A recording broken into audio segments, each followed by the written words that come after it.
Assalamualaikum warahmatullahi wabarakatuh, Sobat RH sekalian. Jumpa lagi kita di channel yang keren ini, Keren Cadas. Tengah malam kita live streaming ya.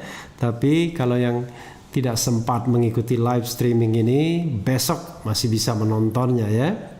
Ini ada hal yang menarik ya, mengenai Dudung Abdurrahman ya, baca pledoi. Habib Rizik doakan Letjen TNI Dudung Abdurrahman. Ada apa dengan Dudung ya?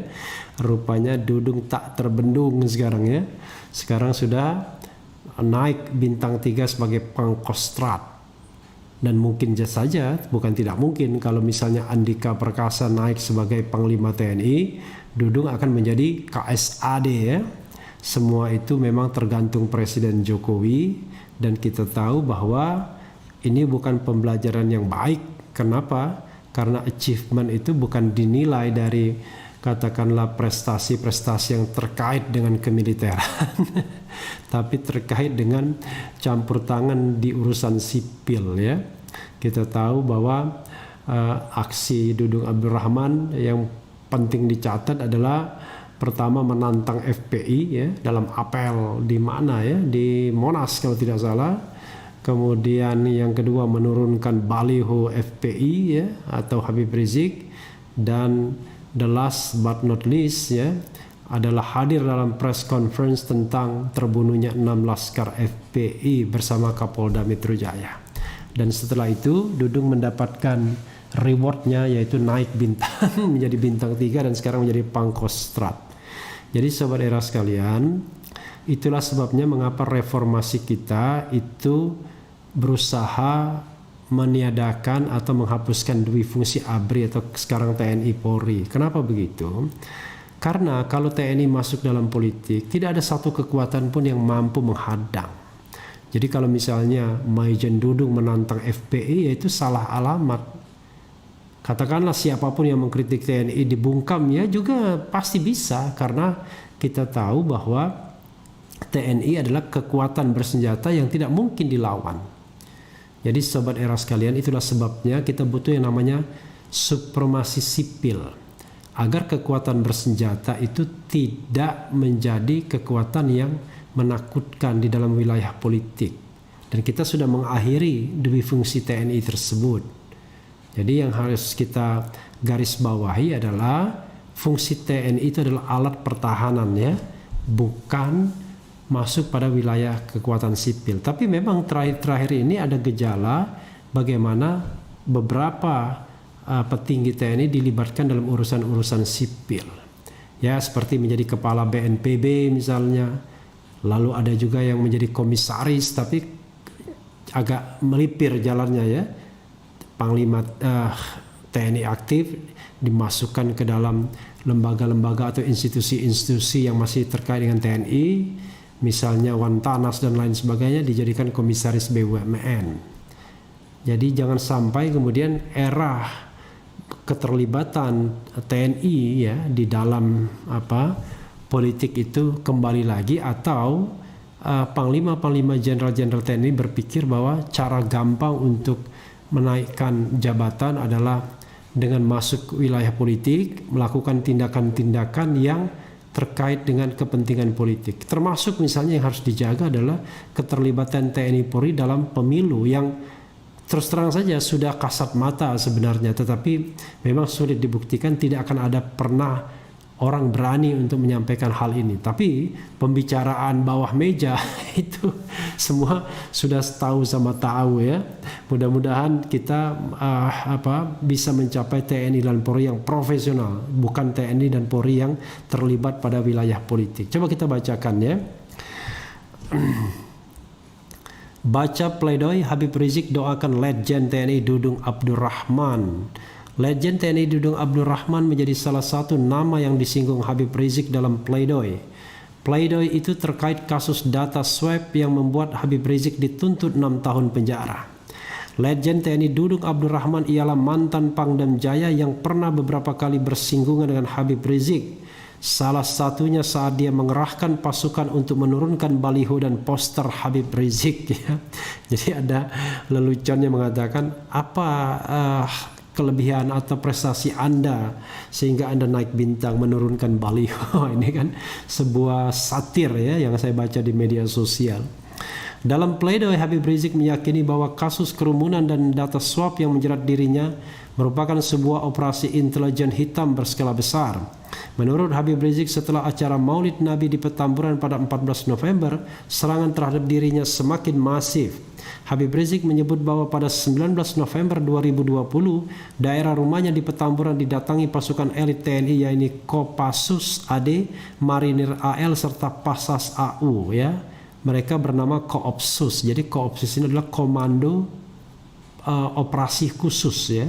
Jadi Koopsus, komando operasi khusus, ini adalah pasukan elit TNI yang dibentuk pada masa Panglima TNI Hadi Cahyanto yang merupakan gabungan dari pasukan-pasukan elit Angkatan Darat, Angkatan Laut, dan Angkatan Udara.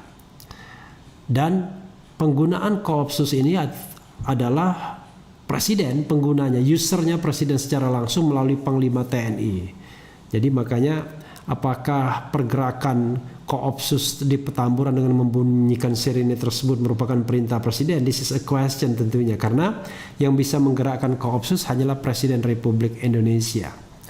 Mereka lewat sambil berhenti sebentar dengan menyalakan sirine di mulut gang markas besar FPI sehingga masyarakat resah, kata Habib Rizik di Pengadilan Negeri Jakarta Timur Kamis 10 Juni. Keesokan harinya Habib Rizik heran saat Dudung tiba-tiba menantang perang FPI. Ia pun memerintahkan pasukannya untuk menurunkan baliho Habib Rizik. Pangdam Jaya Majen TNI Dudung Abdurrahman saat apel Kodam Jaya di Monas tanpa sebab yang jelas mengancam dan menantang perang FPI, lalu menurunkan pasukan perang lengkap dengan kendaraan tempur panser dan lainnya hanya untuk menurunkan baliho ucapan selamat datang HRS di Petamburan dan tempat lainnya di Jakarta dan sekitarnya, papar Habib Rizik, yang bukan merupakan fungsi dari TNI ya, sobat era sekalian. Tetapi tentu Dudung Abdurrahman tidak mungkin menjalankan ini sendiri tanpa perintah. Itu one thing for sure ya, yakinlah. Jadi walaupun misalnya mengatakan bahwa ini adalah inisiatif sendiri, tidak mungkin, pasti ada yang memerintahkan, dan yang memerintahkan pastilah orang kuat ya. Bahkan barangkali jauh lebih kuat dibandingkan Panglima TNI. Itu logisnya. Saya tidak mendapatkan informasi apa-apa, tapi logisnya begitu. Tidak mungkin pasukan ya di bawah TNI, maksudnya tidak mungkin pejabat yang pangkatnya tidak tertinggi itu berani melakukan pergerakan-pergerakan, tindakan-tindakan yang masuk ke wilayah politik yang ngeri-ngeri sedap tanpa adanya perintah dari atasan atau orang yang lebih hebat atau lebih kuat dari atasan. Jadi atasan Pangdam Jaya ya tentu mungkin KSAD ya, Kasat. Atasan Kasat adalah Panglima TNI, atasan Panglima TNI adalah Presiden. Nah, kita tidak tahu siapa yang memerintahkan Dudung Abdurrahman, karena tentu saja harus ada perintah yang berkomando sampai ke atas. Paling tidak harus ada sampai sinyalnya ke istana ya. Padahal FPI bukan milisi bersenjata, melainkan ormas sosial keagamaan yang banyak bergerak di bidang dakwah dan kemanusiaan. Bahkan di berbagai daerah FPI sering turun bareng dengan TNI dan Polri dalam menanggulangi bencana alam imbuh dia. Jadi sobat era sekalian, memang FPI dulu dikenal sebagai kelompok-kelompok yang suka melakukan sweeping dan lain sebagainya. Tetapi sebagaimana pernah dikatakan Aziz Yanuar, itu sudah berubah sejak ya tahun 2019 atau tahun berapa. Dan kita tidak lagi melihat FPI sebagai kelompok-kelompok yang suka melakukan sweeping-sweeping. Tapi image itu selalu muncul karena FPI ternyata bermimikri, tidak menjadi sekedar menjadi organisasi yang melakukan sweeping, ya yang orang menyebutnya sebagai preman berjubah, tapi sudah menjadi sebuah kekuatan politik yang dahsyat yang bisa menggerakkan 212 di Monas dalam beberapa kali perhelatan sampai kemudian tidak bisa dilakukan karena COVID-19. Dan yang kedua adalah sangat efektif mendukung Anies Baswedan di dalam perhelatan Pilkada 2016-2017, dan juga yang paling penting adalah dalam Pilpres ya. Walaupun kita tahu Prabowo sekarang sudah menjadi bagian dari pemerintahan Presiden Jokowi dan PDIP atau Megawati, tetapi intinya adalah FPI menjadi kekuatan tersendiri dalam kontestasi elektoral, dan itu sah-sah saja karena mereka adalah ormas ya. Saat ini Dudung Abdurrahman mendapat promosi menjadi Pangkostrat. Pangkatnya pun sudah menjadi Letjen TNI. Habib Rizik pun mengaku sudah tahu mengenai promosi itu. Ya, ini sebenarnya ini adalah sebuah apa ya istilahnya? Ya, informasi yang patut semua orang memahaminya. Ya, no freelance, tidak mungkin makan siang gratis ya ibaratnya. Jadi dalam politik itu selalu ada yang namanya reward ya, punishment terhadap sebuah tindakan atau kesetiaan tertentu ya. Kini sang Pangdam yang sukses dalam operasi penurunan baliho diangkat menjadi Pangkostrat. Saya doakan semoga dengan jabatan barunya berani mengerahkan pasukan ke pertempuran, bukan ke petamburan, khususnya ke Papua untuk melawan para teroris separatis yang sedang merongrong NKRI dan membunuh aparat dan warga sipil, pungkas Habib Rizik. Ya, pada bagian ini saya bisa setuju dan tidak setuju ya. Karena bagaimanapun masalah Papua juga harus didekati dengan masalah dengan pendekatan kemanusiaan, sebagaimana kita menyelesaikan soal Aceh dengan pendekatan kemanusiaan, dan itu jauh lebih berhasil ternyata dibandingkan dengan pendekatan senjata. Jadi TNI diadakan bukan untuk menyerang, tetapi untuk mempertahankan keutuhan wilayah negara Republik Indonesia, dan tentu saja pendekatannya tidak hanya pendekatan perang, tapi pendekatan-pendekatan lain yang mungkin dan bisa dilakukan, termasuk membackup diplomasi sipilnya, misalnya begitu. Jadi sobat era sekalian, itu mengenai Dudung Abdurrahman. Coba kita bacakan ya komentar dari sobat-sobat era sekalian mengenai Dudung ini. Jadi oke ya, di rumah aja. Dari Nafil Skarim, tuntutan 6 tahun penjara mirip pembunuhan 6 laskar FPI ya. Ada apa dengan angka 6? Semangat IBRS, semoga bebas tanpa syarat, amin ya rabbal alamin. Doa yang sama kepada semua yang dizalimi ya, diperlakukan tidak adil. Jadi bagi saya bukan soal Habib Riziknya, tapi siapa saja di negara ini yang diperlakukan tidak adil, ya kita doakan yang sebaik-baiknya. Entah itu dia dari golongan manapun ya, gitu. Sidang sampai mau pagi begini, memangnya perlukah? Apa tidak ada kebijakan untuk istirahat? Ya, jadi Anda bisa bayangkan ya. Saya mendengar kabar bahwa masih ada live streaming ya. Bayangkan ya, bagaimana energi kita habis hanya untuk hal-hal seperti ini yang menurut saya tidak penting bagi penegakan hukum di Republik ini. Bahkan justru melukai penegakan hukum di Republik ini. Kalau sidang seperti ini untuk menghukum para koruptor, is okay. Untuk menghukum orang-orang yang memang jahat, is okay. Tapi ini menghukum orang yang melanggar protokol kesehatan. How come ya? Jadi sobat era sekalian, kadang-kadang miris, energi banyak dibuang untuk hal-hal yang sebenarnya tidak perlu sampai seperti ini ya. Kemudian naik pangkat gegara turunin balai hadah. Doa orang yang terzolimi akan diijabah oleh Allah Subhanahu wa taala. Iya. Mudah-mudahan ya. Jadi sobat era sekalian ya, yakinlah kehidupan ini kan tidak hanya di dunia tapi juga di akhirat ya. Kita mohon ampun kepada Allah Subhanahu wa taala ya. Banyak hal-hal yang tidak adil di dunia ini, tapi yakinlah mereka yang diperlakukan tidak adil di dunia itu akan mendapatkan ganjaran yang baik di akhirat. Dan mudah-mudahan dosanya diampuni ya, dosa orang yang terzalimi. Sebaliknya, dosa orang yang menzalimi itu adalah dosanya besar ya. Dan mudah-mudahan ya juga kita doakan mudah-mudahan sadar ya, sehingga bisa kembali kepada kehidupan yang normal ya.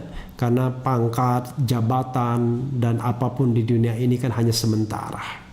Begitu nyawa taken from our body ya, maka nggak ada gunanya lagi ya seluruh atribut tersebut ya. Mau pangkat jenderal, mau pangkat komisaris utama, mau pangkat presiden dan lain sebagainya atau jabatan presiden, begitu nyawa taken from our body, maka tidak ada gunanya lagi semua apapun ya. Yang menyertai kita kan cuma amal ibadah saja, sobat era sekalian. Sudah selesai bang, dari Maluku Utara hadir bang, hampir selesai. Karena Om Refli Harun ini bakal trending besok nih sidang malam-malam ya. Tutup poin aja bang Refli, saya pun di Indonesia yang jahat sama orang baik, semoga cepat dimatikan Allah. Oh no, kita tidak bicara begitu ya. Kita bicara tentang gini, sobat era sekalian, saya selalu berbicara tentang bernegara secara benar, secara baik, secara demokratis, secara konstitusional. Nah, kalau kita bicara tentang bernegara secara baik, secara konstitusional, maka kita mengenal yang namanya division of labor, pembagian tugas, pembagian kerja. Tugas TNI adalah wilayah pertahanan menurut konstitusi, tidak terlibat pada urusan politik sehari-hari. Mengenai FPI ya harusnya itu masalah penegakan hukum saja kalau ada pelanggaran. Tapi ketika TNI turun tangan untuk menurunkan baliho, ya menurut saya aneh saja ya, aneh saja. Apalagi TNI menantang untuk perang melawan FPI. Kalau TNI menantang perang dengan kelompok masyarakat sendiri, nggak akan ada yang mengalahkan TNI ya. Tidak akan ada kekuatan di Republik ini yang sanggup mengalahkan TNI. Karena itulah TNI tidak boleh berpolitik dan tidak boleh mengeluarkan senjatanya. Siapapun tidak berdaya, termasuk saya. Bahkan ya siapapun di Republik ini, kalau TNI sudah main senjata, main kekuatan, tidak akan ada yang bisa mengalahkannya. Karena TNI dilatih untuk itu, dibiayai untuk itu, difasilitasi untuk itu. Bagaimana mungkin melawan orang-orang sipil yang memegang senjata pun tidak pernah. Jadi sobat era sekalian ya, itu bukan soal keberanian ya melawan masyarakat sipil, karena justru sikap TNI dan Polri adalah harus melindungi masyarakat ya. Biarkanlah wilayah politik, wilayah kritis ini adalah menjadi wilayah sipil, wilayah demokratis yang memang diberikan oleh konstitusi ruangnya. Dan perbedaan pendapat pun biarlah dijadikan anugerah. Tapi siapa yang melanggar hukum, lakukan penegakan hukum. Dan penegakan hukumnya bukan oleh TNI, tetapi oleh Polri. Itu pun kalau memang terjadi pelanggaran hukum. Karena negara kita adalah negara hukum. Tapi mudah-mudahan semuanya baik ya. Kita doakan yang terbaik juga kepada Maijen atau Letjen Dudung sekarang ini ya. Agar amanah dalam jabatan yang barunya. Dan kita berharap bahwa semuanya akan berjalan secara baik-baik. Habib Rizik juga bisa segera dibebaskan atau dihukum ringan karena memang kesalahannya tidak berat-berat amat. Bahkan to some extent dia yang dizalimi oleh negara ini, oleh pemerintah. 6 pengawalnya terbunuh atau dibunuh, FPI-nya atau organisasinya dibubarkan, dia sendiri sudah mendekam di penjara sejak tanggal 13 Desember yang lalu. Jadi kurang apa lagi ya terhadap penzaliman Habib Rizik ini ya. Kita doakan dan titip doa juga kepada Habib Rizik, mudah-mudahan kita baik-baik saja karena doa orang yang terzalim itu diijabah mudah-mudahan insyaallah. Ya itu saja sahabat era sekalian, yang penting tetap di channel ini, karena di channel ini Anda akan dirayu, ditipu, dibaperin, dicecar, diuber pula di jalur khusus. Karena channel ini adalah channel yang mengancam, memeras, dan membenci. Jangan lupa subscribe, like, comment, and share. Cheers.